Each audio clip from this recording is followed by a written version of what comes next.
Well, good afternoon again.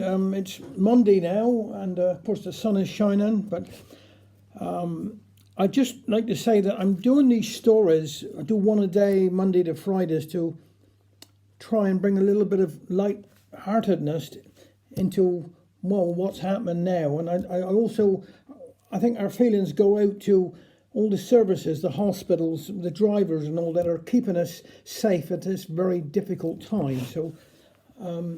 And also, if anybody wants something, a little story read in remembrance or whatever of anybody else, you can contact me on, it's trevor.smitheram@btopenworld.com, and I'd be delighted to pass on a bit of some stories that you people out there have got. And I want to again say thank you to all the positive comments that are coming in regarding these stories. And I'd just like to share some more with you. I got a little tiny one here today, and I got a bit longer one, but I'll do them Mondays to Fridays until, I got enough for about 4 or 5 weeks.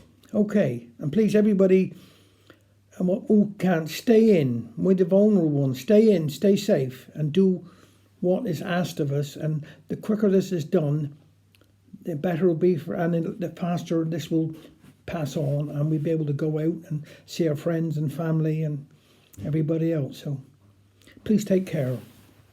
Now this one's called Marriage. A couple got married, and after the service they went into the vestry to sign the registers. "Now, how much do I owe ye?" the bridegroom asked the minister.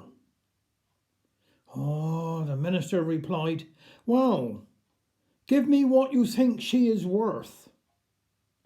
Look, the bridegroom, looking at his bride, he gave the minister 5 shillings. The minister looked at the 5 shillings in his hand, then looked at the bride, and gave the bridegroom 2 shillings and 6pence back. "Now, 'tis entin down," says Richard Henry, who had just come in from school. "Can't go out night. Tell us a yarn, Feather. Know any good ones, do we?" Feather said, "Yes. Did I ever tell ye about woolly waistcoat? 'Tis true. And if it tidn't, it ought to be." "How do we call him that, Father?" asked Richard. "'Cause he said he'd wear his waistcoat in bed to keep his feet warm." "Well, will he to use one of they there cutthroat razors and was shaving, when the cat jumped up on the table and scat over the jug of milk. This frightened him, and turning round quickly, still holding the razor in his hand, cut off the tip of his nose. When he seed what he'd done, he left the razor fall out of his hand, and having no boots on, it fell on his foot and cut off a piece of his big toe. By this time, he was hollering for help. I've killed myself! I know I have." And in the excitement, he stuck the piece of his toe on his nose, and the tip of his nose on his toe. Now, strange to say, they both stuck. And to look at now, you wouldn't know it ever happened. But there was one snag.